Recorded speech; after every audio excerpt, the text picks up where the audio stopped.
Welcome to Coffee with Convery, the podcast where every conversation is a journey of discovery and inspiration. Today, I'm honored to have Robert Panico joining us for an enriching discussion. Robert Panico's story is one of resilience, growth, and unwavering commitment to diversity, equity, inclusion, and justice. Through determination and personal development, Robert has triumphed over life's obstacles, breaking through social barriers to become a beacon of empowerment for vulnerable and minority groups. Hailing from his diverse cultural experiences in Europe, Asia, and Oceania, Robert has led his journey to call his home London. Here he is, dedicating himself to fostering a society where diversity thrives and recognizes it as the catalyst for innovation, progression, and the fight against inequalities.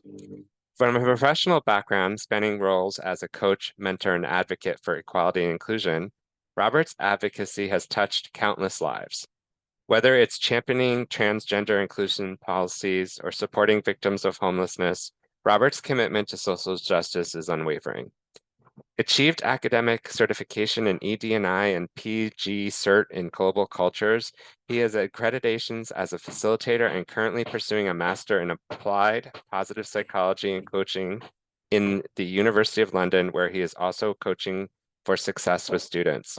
Robert, welcome to the podcast. Hi, Brian. Thanks for having me here today. How are you? I'm well. I'm so excited to get this conversation started, and thank you for being a guest. Well, thanks to you, I'm so excited. Good. So let's start with some rapid fire questions so the audience can get to know a little bit more about who you are, and then we'll dive into your story. So, what are your pronouns? My pronouns are he, him, although I'm not really into genders. I think of gender much more of a construction, a social construction, but I'm used to my pronouns and I don't see anything wrong. Okay, perfect. Superpowers. What's your superpower? My superpower is the ability to see people potential, and to identify the roots of problems. I think, like, I believe of myself as an energy reader, Okay, awesome. and high emotional intelligence. Okay, okay. Well, thank you for that. And what about favorite smell? Do you have a favorite smell? Oh yeah, seaside, so waves, Ah, nature. love that. Yeah, that's such a smell when you're by this fresh by the Oh sea my and the God, ocean. yes. Um, best compliment you've ever received. Ah, the best compliment, it's what at the beginning I didn't know if it was really a compliment. Then I started reflecting and was like, this is the best compliment I ever had. And was after a facilitation on LGBTQ plus inclusion, or someone, a delegate, told me that I been thought provoking. Nice, nice. So made them think things differently and brought some stuff to the front foreground of someone's mind. That's awesome. That's awesome. Yeah, That's great. thanks. Um, Go-to snacks. What do you like to snack on? So since my nutrition changed about 4 years ago, or it's I'm much more on fitness and healthy nutrition. So I'm literally honest when I say the protein bar are my favorite snacks. That's awesome. That's awesome. That's a good thing to snack on. So, thinking to school and your schooling, what was your favorite subject in school? History, journalism, and fitness. History, journalism, and fitness. Wow, what a combination. Yeah, those are really interesting. I guess fitness playing into the way you live your life now too, which is awesome. Um, we all start somewhere with our first jobs and with the audience, thinking about where they may go with their career and what they're doing now and things like that. From your side, what was your very first job? Oh my gosh, if I talk about my first job, I needed really to go back when I was a child. Good. So I remember 10 years old. I come from a small town in South Italy, and in summertime, that's not really a lot to do. For someone hyperactive like I am and like I was, it was a struggle for my family. So, for example, to keep me calm at in the afternoon when everyone, the neighbor, everyone is sleeping. So my first job was 10 years old. My mom asking my cousin that she was an hairdresser to keep me busy.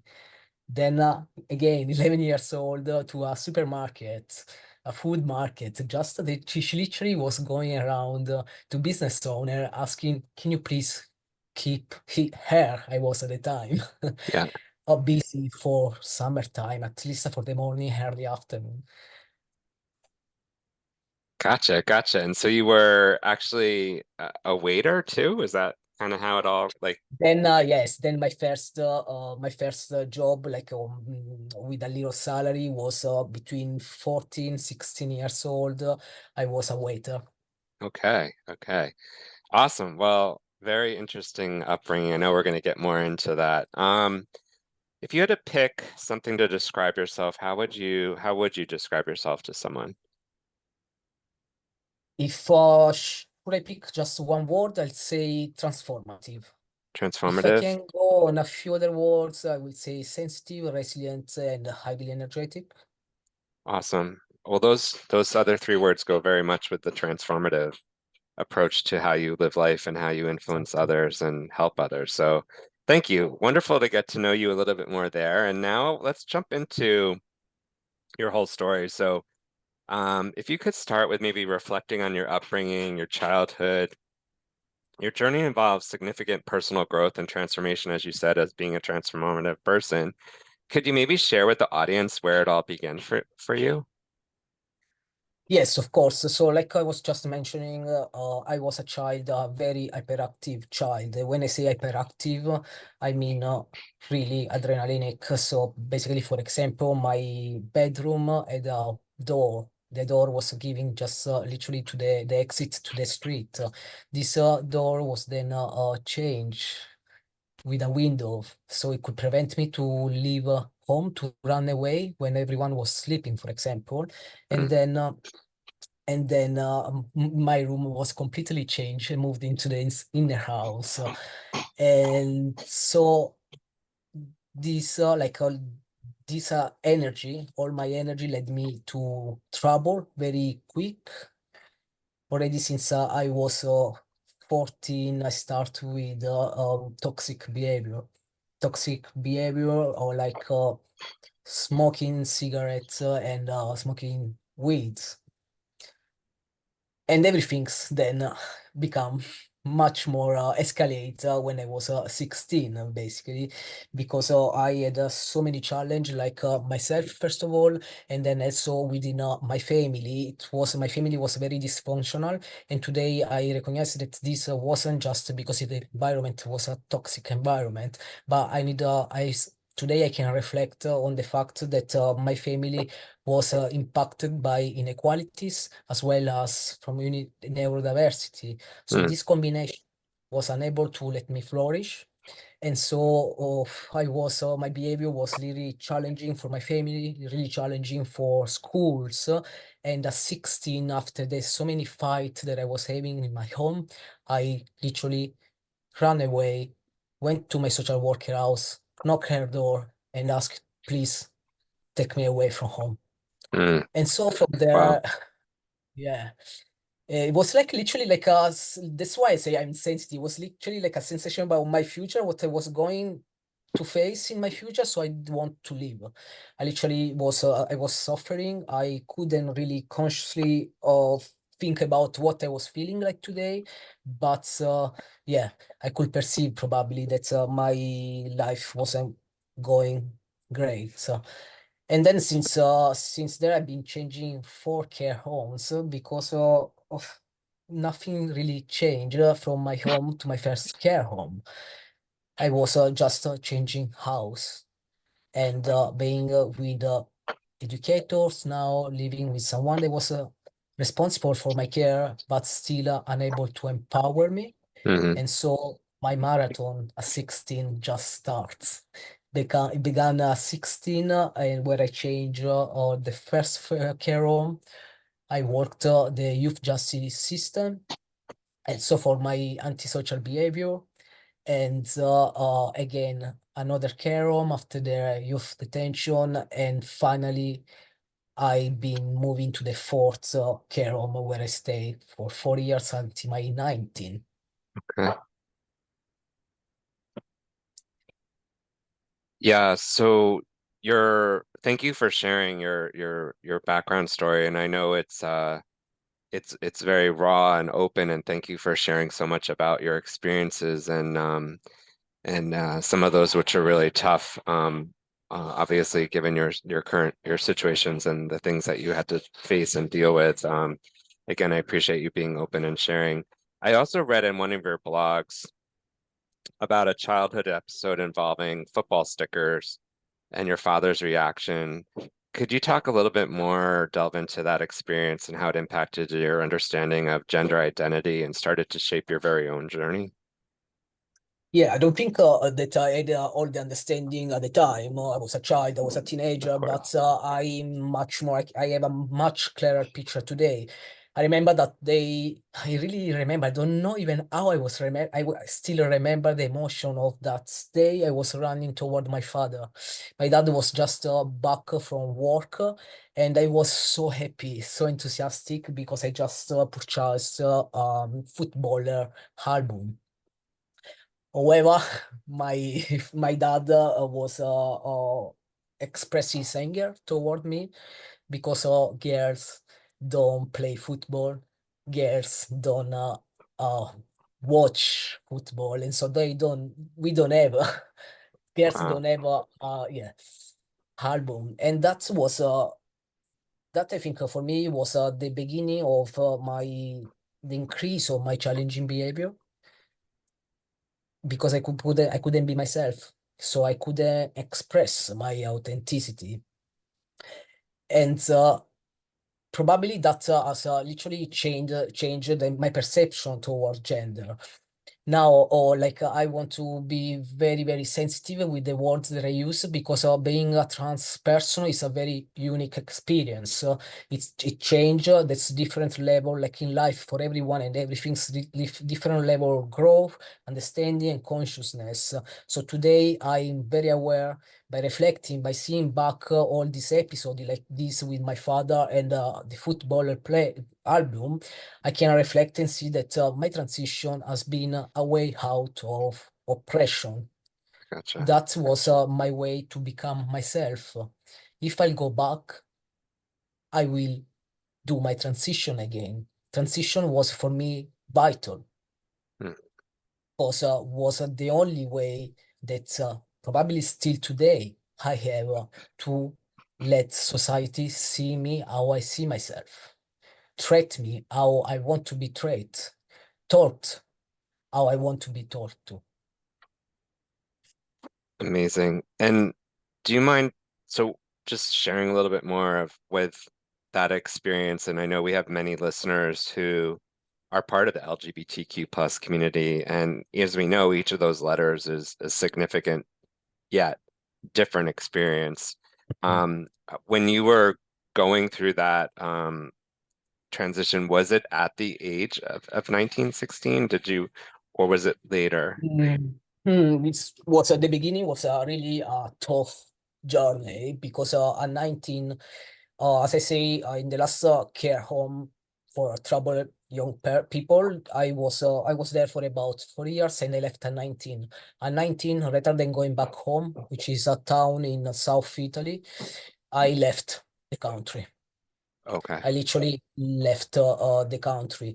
So before leaving, I tried to start my journey, my transition journey, and I was stuck. I literally had my first appointment for blood test, and still after a month, I didn't receive my. I was still waiting for the result. So I could perceive, for some reason, I could perceive that that wasn't allowing my growth.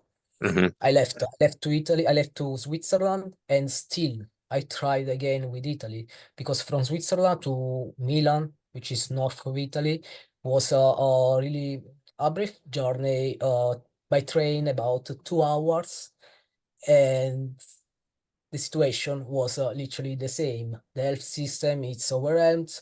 Transition is a very sensitive topic, so I was waiting on a waiting list for a few months, only to see a doctor to literally start talking about transition. I then, 23 years old, I could finally start in Switzerland by paying a private insurance. So rather than having a basic private insurance, I was paying higher price. However, within 4 years in Switzerland, I could start my journey. So go on hormones, having surgery, to surgery, Hmm. and literally without the need of a lawyer. That's the difference with Italy. I could take my documents coming from a psychological session as well as from a surgeon, going to the court, presenting my documents, paying the fee, and having my documents, the document from Switzerland, changed with my gender. Hmm. Italy, this was pretty different because, of course, to change my passport, I had to request this to my home country. However, that was very difficult because the lawyer was the first one saying, I don't know where to put my hands.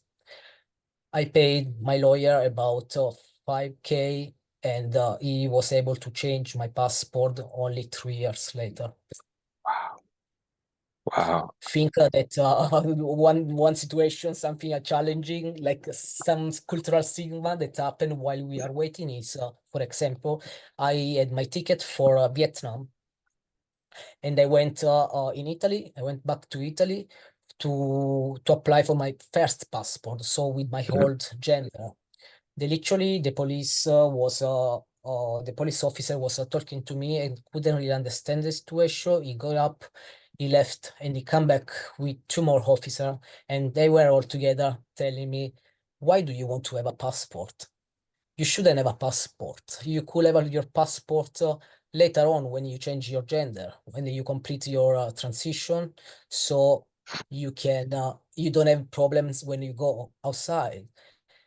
They concern, which was not a concern, was transforming into a discrimination, was we are concerned for you if you have a problem when you go abroad. My main problem were within my country, not abroad. There you go. Wow. Wow. What a story. I honestly, thank you. Honestly, when I hear you talk through this, and I know the first time we even met talking about some of this, it's it's such a story of inspiration that you bring to the table with your lived experience. And for those that are struggling and going through similar sort of thoughts and ideas right now, and all the barriers that were put in front of you, but hearing you talk about it and expressing yourself to go to all these different countries and do all these things, transformation and resilience is definitely the word that comes to mind. I couldn't even imagine walking in your shoes with all those things happening, and wow, it's so incredible. Yeah. That where I advocate the most. People coming from complex background need grow. So inclusion, it's the most important things I can think about when I think about education. I think about development, grow. People, many people, not only trans people, have missed that opportunity to grow.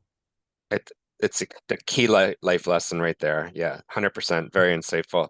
So this also, as we were talking, your path to youth justice and social systems begin at a young age. I can see why, hearing you tell this story, but can you take us into that as well, like how that all came about for you and how you took your passion and energy to that table? Yes, so I will tell you a little bit about going working the youth justice system. I remember literally being into the youth detention at 11 p.m. when everyone was leaving. So basically, when I was by myself into a room because I was 16 and there for a few days. Then I had a out of court order for about 2 years. But while I was in detention, I was locked up basically until 11 p.m. when everyone was literally leaving. And here I tell this story because about how humanity is needed in every situation, every context. Until 11 p.m., 11 p.m. when everyone, say the management, everyone was sleep supervision, they were leaving, the security was unlocking my door and asked me to go out and play the football. I don't really know how you call that, but to do some card games. So from 11 p.m. to midnight, I was literally and illegally out playing. Eh, so that's like this is something. It's small. Some things are small action that allow you to feel loved, to feel care of, and it's a little piece of empowerment. So for me, that there was just the beginning of my path within care, and I was all the time intoxicated. So from my first care to my second care, I was running away to because I was really bad into substance misuse, and the fourth care home was the one where I then stayed for 4 years. The difference between this care home for young people, troubled young people, and the previous one were literally the structure. And it's also the challenge that I find still today within so many workplaces, but for this we will come later. Basically, in the first three care home, people were I couldn't feel love. I Hmm. couldn't feel care. I could feel I was a number. I could feel that I was there because I had to be there. But I couldn't feel like being treated as a person, as a teenager, as someone unique. I Yeah, was just treated like everyone else. gotcha. That has literally made the impact on my need to live. I remember going to the psychologist in my third care and literally going to her in her house, in her office and asking to talk. And she was literally asking, Why do you want to talk?" I said, and already that why changed something within me. Yeah. And that was literally why I want, like, I don't feel well. I would like to talk. And she was like scared of me. And she told me, okay, let's go into the corridor Wow. to talk. That was supposed to be private. I didn't, I just responded by saying, no worries. I went up in my room, did my baggage, find a moment where there was no security and left. The fourth care home changed the direction of my life. Completely changed the direction of my life. I was able to embrace all the love and care that they were giving to me. They were people that literally treat me like a unique person. I was spending Christmas, I was spending off day, like day where I was more free, where I was more challenging into their house. Educators were bringing me into their house. Was a treatment that they weren't doing with everyone. Today I know why. At the time I wasn't even wondering why. Because I was born hyperactive. I was born with a need, like with a vision probably of the world, of who we are as people, Hmm. a bit different, like so many people in our world. Uh, that wasn't enough. So for 4 years, I was into a secret relationship with an educator. And I thought this can seems an abuse, can seems like something toxic. I was at the time 17 years old. This and of course today I'm still facing relationship problems because of everything that was my when I was a teenager. But the ability having this like dopamine increase of dopamine because I'm ADHD, this increase of dopamine has allowed me to embrace the rest that was very positive. Hmm. Literally going back to education, so having an educator for education that will literally wants not everyone to go to go back to school. They want Robert to go back to school to achieve his diploma. They wanted me to go out of medication. I was on medication since 16, not to run away. They start giving me medication for anxiety. In the first care home where I've been then arrested for antisocial behavior, I was I didn't want to take medication, but because they knew I was very troubling, they were offering me sambuca, a glass of sambuca, and the medication inside. They knew that at the time I wouldn't have said no to a glass of sambuca. Hmm. The fourth care home was the home where I went with my glass, like I was doing since already 2 years. Went to my glass with my glass in the office, asking for my medication, and they told me, "Are you sure? You don't need. I don't think that you need the medication. I think that you need to sit here and talk." Since then, I never stopped talking. Wow. Wow. Wow. Jeez. And you know, at the crux of it, like what you were seeking out, the love and the comfort and having just the security of that is what everyone wants, right? I just, Exactly, exactly. Just sorry to interrupt you, but like no, no. literally think that as well as the three care home before the fourth, my town, because they knew I went on journal when they arrest me, so all the town knew what was happening with me. They went family members. They went to my father, telling him, "Don't worry anymore about him. It's a lost case."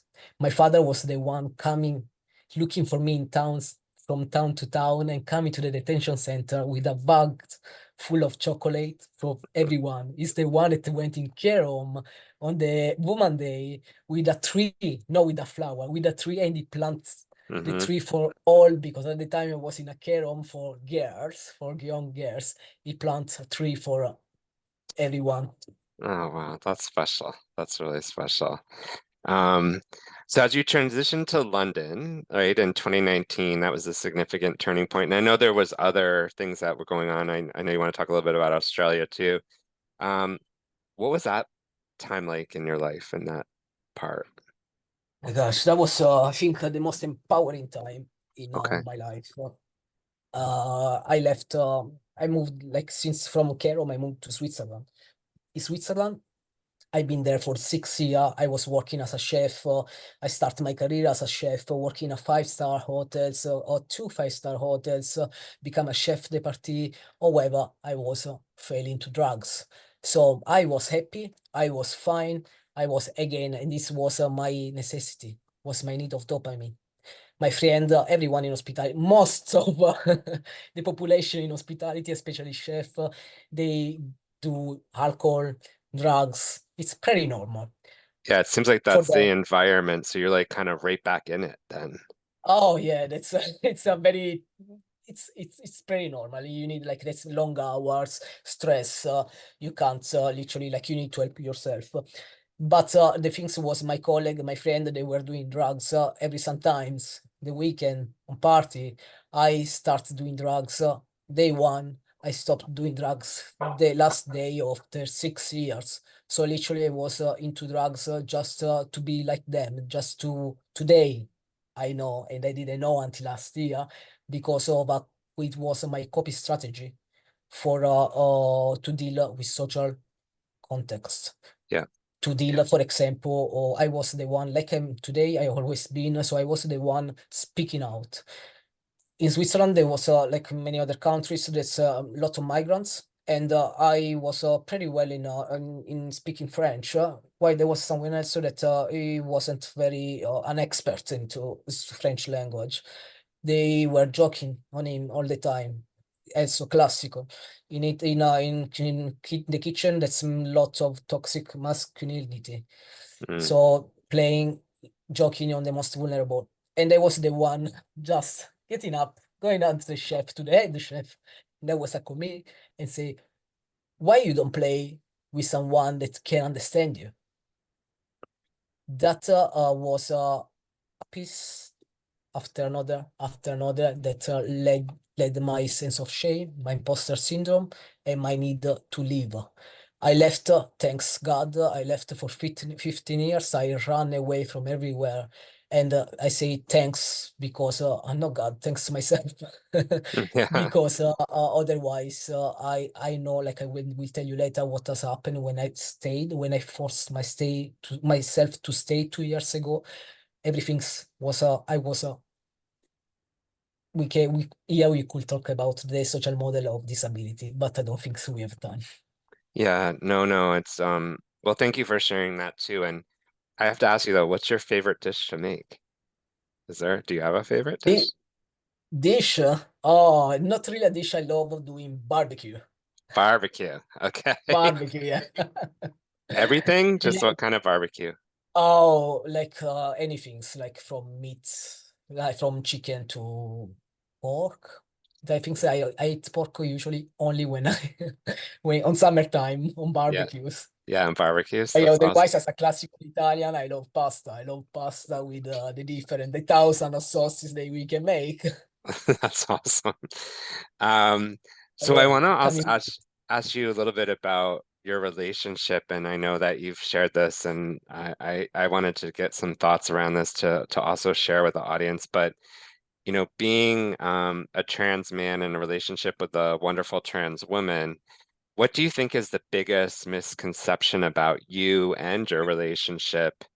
And how have you, kind of, I don't know, demystified it for people or do you care to explain it to people? How do you, Oh, that's well.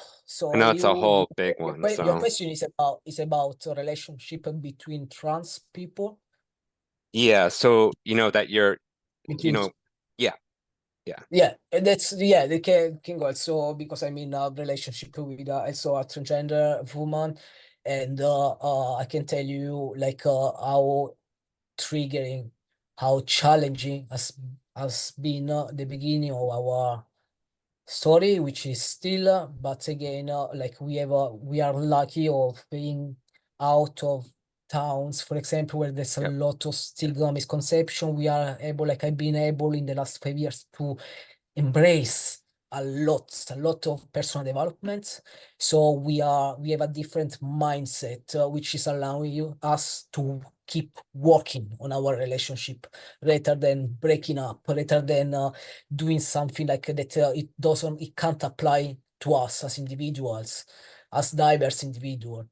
Uh, when like I met Angel, for example, very quick, I could understand the privilege that I had as a trans male yep,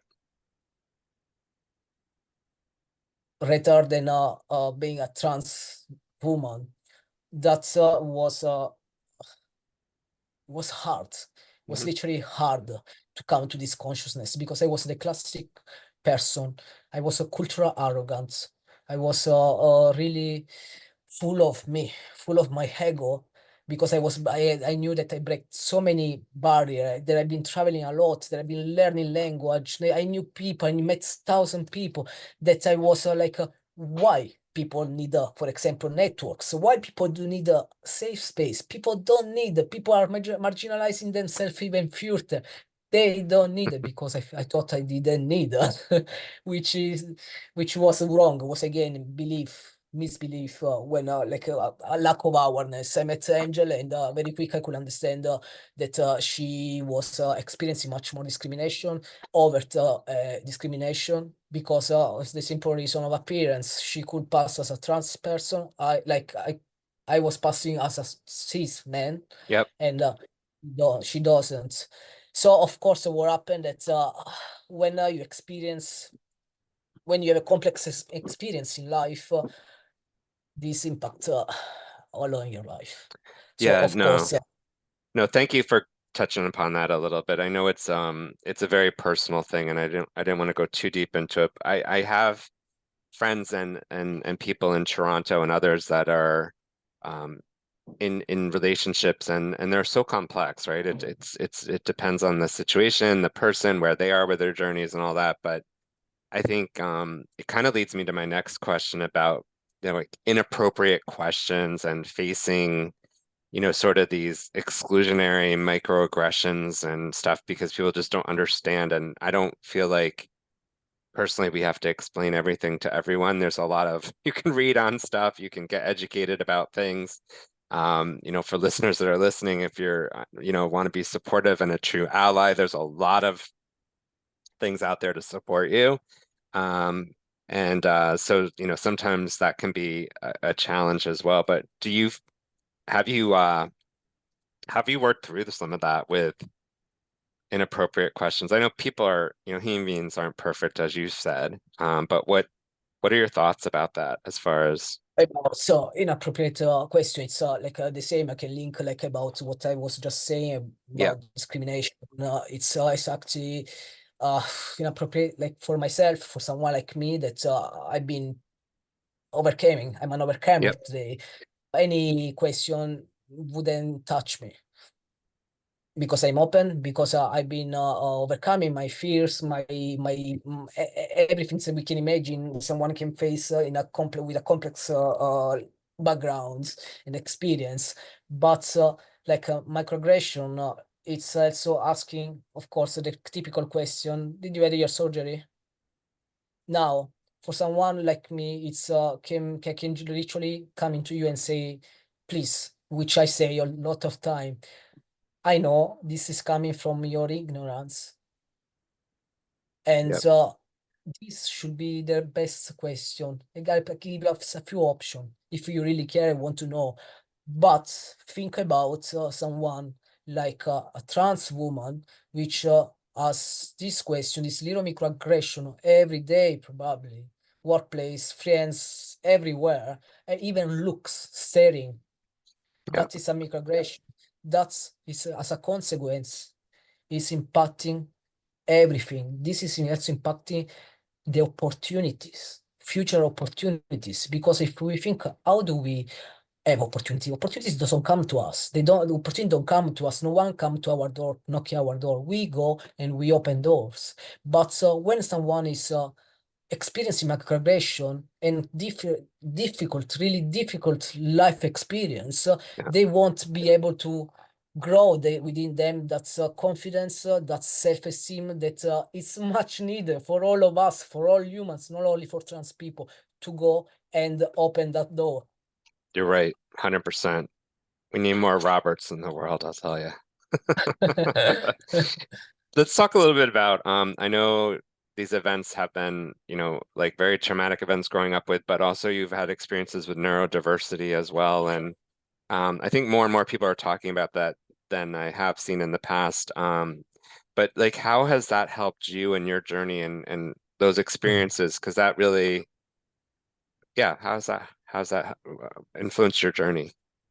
Okay, so let's start from the fact that we are all neurodiverse. All of us are neurodiverse, all brains are unique, so all of us have a unique, not only trans people in transition, all of us have a unique experience. So that's no way that I'm much more, like I can be more neurodiverse than you, because my neurodiversity has been impacted by other factors, like for myself, oppression, complex Gotcha. experience, transition. So today my perception is probably different from many others. And however, how I'm today becoming someone stable, literally dynamic, that I don't move from a place to another. I don't move from a relationship to another. By understanding how this impacts change, is literally change the way my brain works. Yeah, So simple, like there's a lot of misconception. I can't talk about this in Italy yet because they will link this to kids and medication. No, gotcha. I don't. I'm not taking medication because I'm healthy. I go to run every single morning. I do a lot to raise my dopamine, to then meditation, to then decrease my level of energy at night time, for example. But has helped me because I can make all these life adjustments, so I know how to live according to my unique needs, which everyone should Yep. know. No, for sure, for sure. Your advocate for fair access to education, employment, housing, things like that. Um, you feel that is essential, I know, for breaking down the barriers. Can you talk about maybe some steps or initiatives that you've been involved in and maybe how people can consider ways to help folks facing some of these challenges? Yes, regarding neurodiversity is the question always. Yeah, yeah, I think that we need to think about people like on a perspective that we are all different. So that means that we don't have all the same opportunity. We don't live all into the same circumstances. We might need about to know about neurodiversity. We might not, but let's already educating people about differences. About we can't all of us sit for 8 hours and study when someone is teaching to us something. We need alternative. So literally, we need to start working on strategy on how to offer much more alternative to people. It doesn't matter the why. yep, It matter where are we going. Do we want to go all together? Do we want to progress as a society together? Or do we want to increase inequalities? So if we don't start by bringing awareness, by giving option to people to choose what's their best way to learn, we won't go anywhere. For example, I'm now like following this master course, which is for me energetic.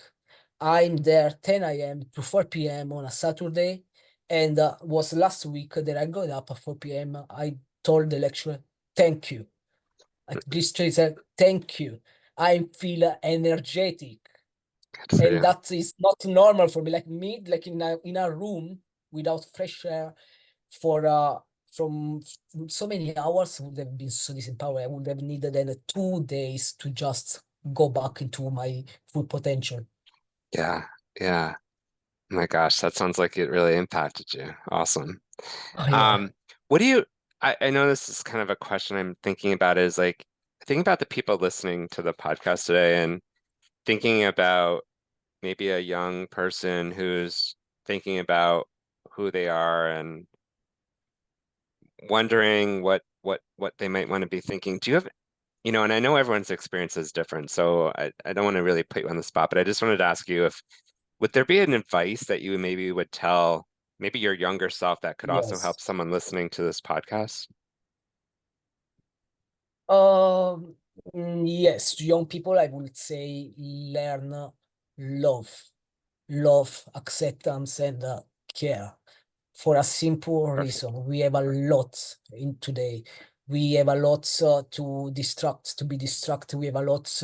It's very, very easy to lose our way, to lose our mind. It's very easy to become adult that we don't literally know where are we going, why, what's our purpose. So to young people, just try to find a place, to find a person, to find a let's say, role model, or to find an activity, something that make you feel that you need yourself first.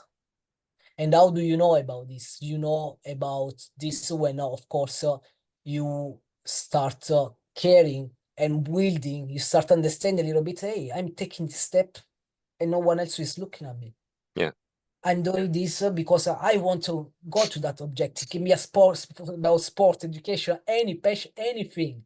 But when you know that you are going on a journey because you want to achieve that, and anything, it can be anything in any aspect of your life, you know that you are on the right way. There's no one telling you something, no one, it's you within yourself. You learning to take out your strengths, your love. perfect. So insightful and yet so meaningful with the idea of love, right? And acceptance and care. Thank you for sharing that. I think it's so important. Um, I can't believe how fast this time has gone, but I also want to give you a chance if there was something we didn't talk about or get to today that you may wanted to share with the audience. I mean, I know you just shared some great advice right there, but is there anything else you wanted to say as well? Oh, yeah, we can conclude, we can come to the end here. And yeah, we just, I've been giving an advice to young people, but this is an advice for anyone, and especially for anyone feeling different. Just don't give up. Your differences can be your greatest strength. You need to understand how. You need to learn to see that. But literally, if you're going to challenging times, you can learn a lot from there. You can take out your best strengths. You can become someone really skilled. So don't always see the negativity as negative because it can bring you in place where you don't even think of when it's like often very needed for your development. But not only for someone feeling different or in a complex situation, also for employee. So Mm, today I'm not only focused on empowering young people, I'm much more focused on empowering adults because sometimes we give much more, we go and bring the opportunity to young people in difficulty. We don't do this with adults. So one advice for me very important is for employer to remember that they can facilitate growth by giving like by working on inclusion and by working with inclusion with people that know life, know what are we talking about when we talk about the disability inclusion, minority ethnicity inclusion, transgender inclusion, any kind of inclusion, include already the person, the interested person, because you can facilitate grow. If you facilitate grow to people that didn't weren't able to grow when they were children and teenager, you are facilitating a better society. You are facilitating hope for our future generation. wow. That's my advice. Incredible, incredible advice, incredible. I honestly thank you. I feel my life is better for having met you, and thank you for coming into my life, and I feel blessed to know you, and your your energy and your smile just lights up this camera, and I can see, how much you give, and thank you for giving to be part of this podcast, and even thinking about some of the listeners who might be listening today. I really thank you so much, Robert, for being a part of the podcast and sharing your journey, and I wish you all the best as you continue this journey in life. Thanks, Bravian. It was really my pleasure having met you. And Awesome. yeah, thank you. No problem. Awesome. So for our listeners, if you liked what you heard today, please share this podcast on Spotify. You can give us a rating. We also can follow Coffee with Convery on Instagram to see all the episodes. This has been Coffee with Convery, and until next time, please stay well.